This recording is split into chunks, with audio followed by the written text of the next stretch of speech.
What's good, everybody? Welcome back to episode 7 in season 1 of the Build a Brand series. Today is going to cover creative direction and content. And we're going to continue with the fake brand we've been building from scratch called Sugar Baby. We covered the brand armor, then after that we went to the brand identity.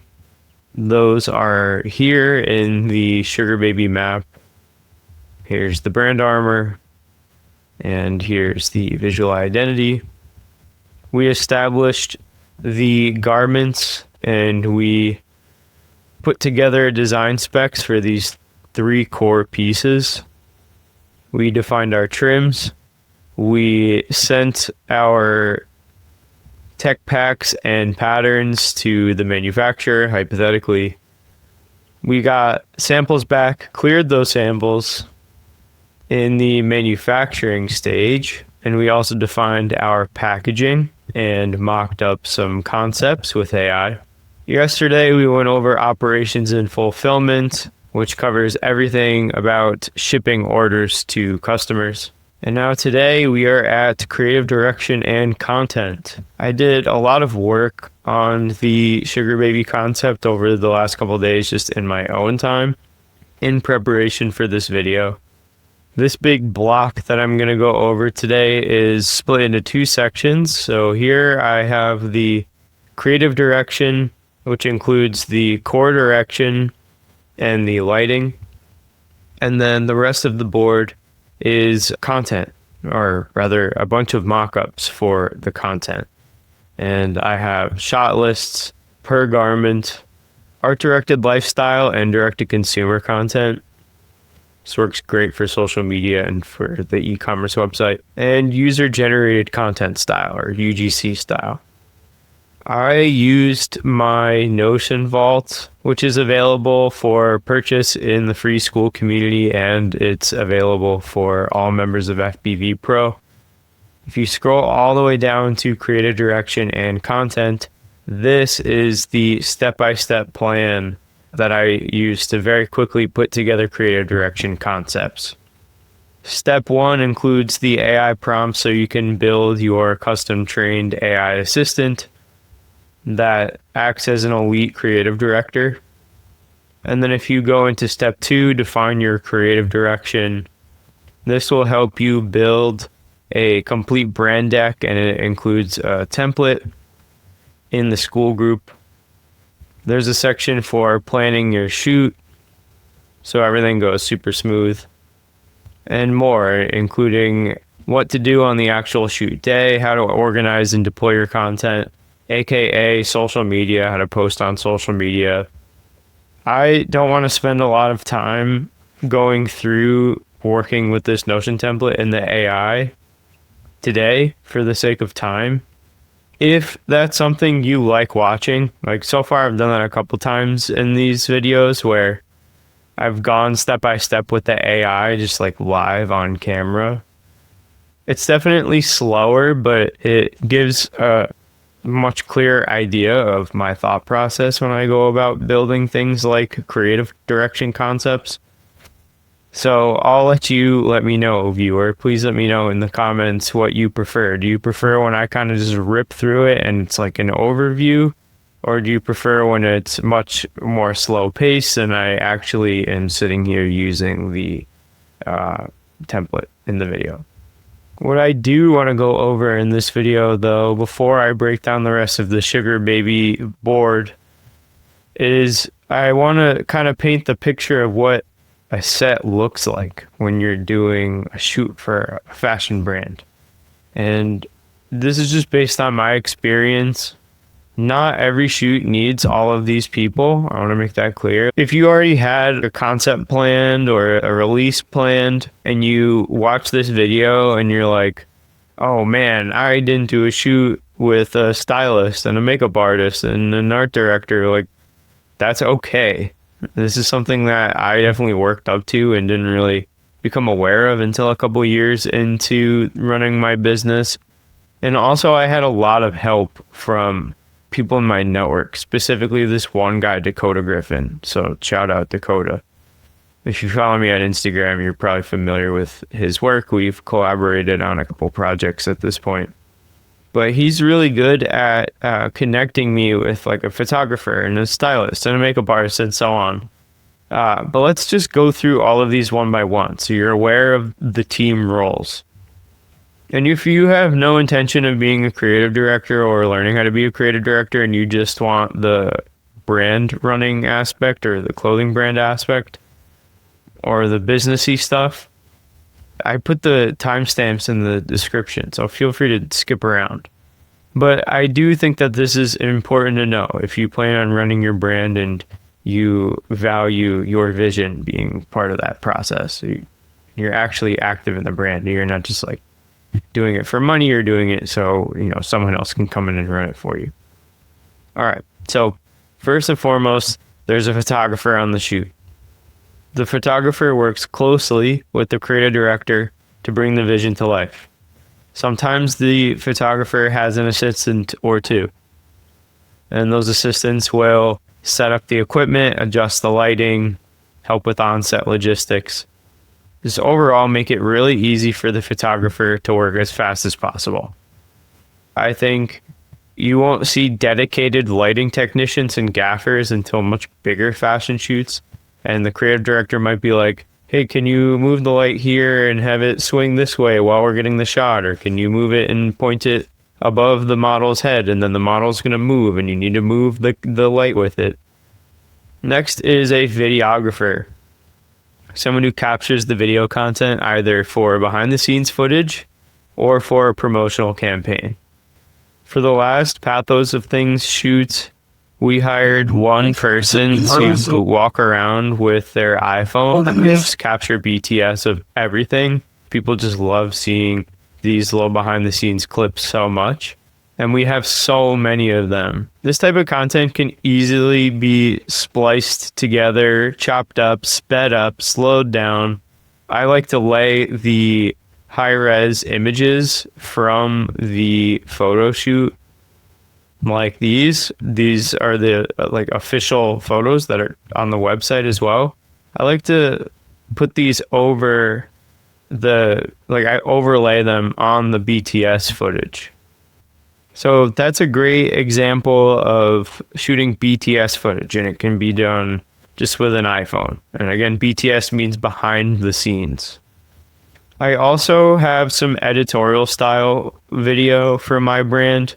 I hired my friend Austin to do this really, really awesome editorial style video, which is just, it's all shots from the ecom photo shoot day, but then color graded and spliced together and edited in a really cool style, and it just looks super moody, but it's in theme with my vision for the project, right? So if I was acting as creative director on the project, I gave him a bunch of mood boards and references, and then he helped me bring this to life and turn it into a really, really awesome editorial style. What I mean by that is something that could be like featured on a blog or for like, Hypebeast or magazine, or I got a GQ feature once, so images or stills from this video can work for advertisements in editorial publishing. Next is the social media coordinator. So what I was explaining to you about the behind the scenes footage, that's a great example of using a social media coordinator as a BTS videographer. In my case, Mango, who shot all the BTS videos, he was not posting live on the Instagram or anything, but I was posting live on the Instagram page all day and filming everything on my iPhone as well. It might be easier for you if you're not going to hire a full-on videographer. Editorial style videos with pro videographers cost thousands of dollars. If you're not ready for that, stick with the iPhone style, but get someone to handle all of the BTS content and social media posting for you. So that way, like, you can also do founder content, or someone can be filming you and you could be going around doing whatever it is you're doing in the content, talking about the brand or whatever. Next is a stylist. I've hired stylists before. for shoots, and I've also done shoots without a stylist. I think hiring a stylist is one of those things that's lower on my list of importance because I personally like to be a part of the styling process. So for like all the most recent Pathos of Things images, these outfits were styled by me and Dakota. And we didn't hire a dedicated stylist because we just figured we would fill that role together. These sunglasses that appear here in almost all of the editorial style imagery are my Balenciaga sunglasses. I bought them at Wasteland in LA. So I figured I can just style the images. I can just style the outfits. This is like how I wear the clothes that I design anyway, so it's not going to get more authentic than that. And then for accessories and stuff like that, I have cool accessories that I will bring or I will source them myself. I can rent them or I'll buy them. In this case, I knew I wanted to use this style of sunglasses for the shoot, so I actually bought them specifically for the shoot, but now I just wear them all the time.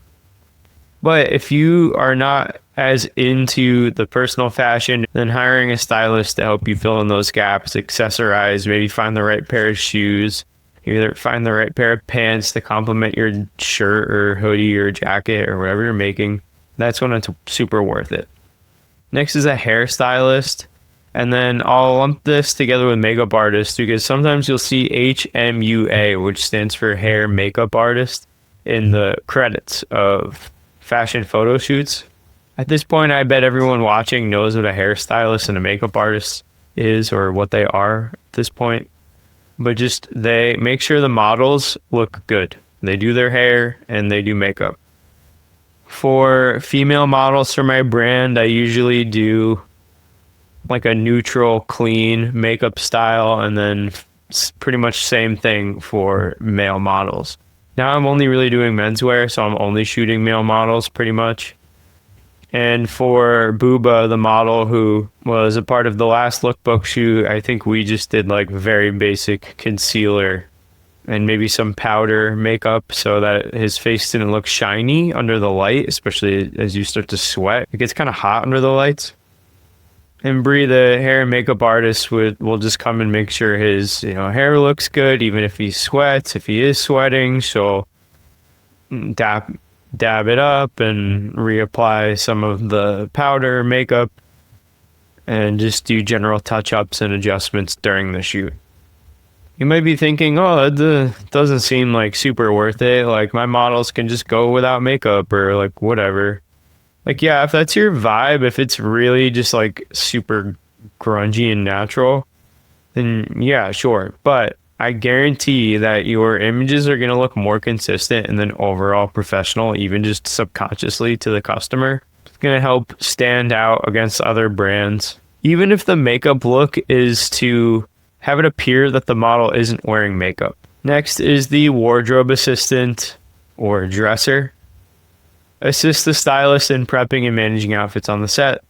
For the last shoot that we did, the art director was also the dresser, and he had one assistant that would do things like fixing the lights and helping dress the model, and they steamed clothes as well. That was the biggest thing, really, that took up the most time for the assistant, was steaming the clothes. Next, super important, models, face of the campaign. They wear the garments and express the mood of the shoot. You are probably going to work very closely with the models to direct them how you would like them to pose, what emotions to convey with their face, and just the overall vibe of the shoot. So I've now been a part of a couple shoots as the creative director, but the last shoot that I did for my own brand, I was the creative director and I modeled some of the clothes. I wasn't the main model, but I did model like official editorial photos that I've used for the brand and are on the social media. So that gave me some really, really cool perspective because Dakota, who's producing and helped make the set, who all of that, which I get to in a second. I don't want to jump the gun. But Dakota would direct me and be like, your eyes are a little intense, less intense. Move your hands a foot to the left. Lean a little bit more on your right hip while you put your hand in your left pocket. Things like that, like really directing me. And that gave me a pretty serious newfound perspective. Here's me modeling the pants, the Umbra trousers that were a part of my last shoot. Here I am modeling the pants and the framework denim jacket. There's Dakota. He's the producer and art director. This is Max. He was the photographer. Here you can see Dakota is moving the light to follow my face as I change poses and the stances. It's kind of like what a lighting technician or gaffer would do. Here you can see I'm taking direction from Dakota. He's telling me which way to face. He's telling me where to look in terms of the light. Here, Max and Dakota are helping me figure out the right place to stand and how to position the light so it's flattering on my skin. Which brings me to set designer and art director, which oftentimes are the same person, at least in my experience. The set designer and or art director will design and manage the set or location to fit the shoot's theme. And they'll ensure the set aligns with the creative concept, including props. So that's something that is really important to discuss with the set designer beforehand. If you have any props that will enhance the narrative of the shoot. Backdrops, which we'll get to in a second when we talk about the Sugar Baby map. I have a couple examples of different backdrops to use. And overall mood. Super, super important. Having a set designer / art director on set has changed the game for me. It took all of my content from looking kind of amateur, actually, to looking pro in comparison to a lot of my peers' brands and other small designer brands in my sphere of competition and influence. Next is the production manager / producer. So this is another thing that Dakota kind of lumped in to what he does. I'm telling you, this kid is the GOAT. So what the production manager and producer will do is manage the schedule, the budget, and they'll coordinate all the team members. As the producer, he found and hired the photographer. He found the videographer / social media coordinator. He found and hired the hairstylist and makeup artist. He found and hired the model. He acted as set designer / art director. He brought a production assistant / runner with him and also ordered food for lunch for everybody. So I did all of the front end heavy lifting, like designing the garments, designing the concept, coming up with the deck, all of the mood boards, making sure everything there is cohesive, going through the entire manufacturing process, sampling process, getting the packaging, doing the 3PL, doing the fulfillment myself for a few years. Like all of that needed to be done. And then I said to this producer, hey, here's what I have. Help me make like my full lookbook and all of my content. And then in just one day, we did one day. It was about 6 hours with a super small team. And we got all of the Pathos content done for an entire collection. If you want access to this whiteboard with team roles and some creative director overview, you can access it in the Fashion Brand Vault Skool group, link in the description. All right, so now that we have our creative direction overview and you're all caught up on my process, let me walk you through what I'm doing for this women's wear brand called Sugar Baby that we've been building. So here is the core creative direction that I've decided on. We want the catalog images to sell the clothes, right? Not necessarily a lifestyle. Like as you'll see when we get into the catalog, these These images are just against white backgrounds to remove distractions from the clothes. Primary goal is sell-through. The sporty sweet pop vibe is all about playful Y2K aesthetics. This is what I'm rocking with for the model and the styling of that model. Female models, 18 to 25. Athletic but not too athletic builds. We want some model diversity. 5'8" to 5'10". And then I defined the specific hair and makeup styles, the accessories, and how I envision them posing. Feel free to pause and read. Next, I defined the lighting and the camera. I have a video about lighting for creative directors that are non-photographers. I'm planning on making another video actually about that again, where I'll break down lighting concepts in much more detail. But for now, all you need to know is that you can brainstorm different lighting styles using the Notion template and AI tools that I have in the FBV Pro group, and then feed these lighting details into an AI image generation tool like Midjourney or even ChatGPT. So all of these images that I'm going to break down are based on these lighting and camera details that I have here in this table. And then the way the model looks in all of these images is based on the model and styling details that I have here. Okay, let's break down the catalog set. So this photo set is for e-commerce product pages, social media, and pitching to retail locations. Retail locations like department stores or boutique stores want to see a catalog when you're pitching your brand. Here's a super easy formula for shooting a high quality catalog. First shot, full front, arms relaxed, like these. You just tell the model, keep your arms relaxed at your hips, look right at the camera. 3/4 front, this is full, right? And then this can be considered 3/4. This is from head to toe, and this is just from head to the middle of the leg, above the knee. Side profile, that looks like this. Back view, walking step movement. So this is kind of like a walking step movement and a side profile. This is kind of like a standing side profile. Seated on acrylic cube. You don't need to do it on an acrylic cube. You can have the model sit on pretty much anything as long as it looks like it belongs in the scene. Macro 1.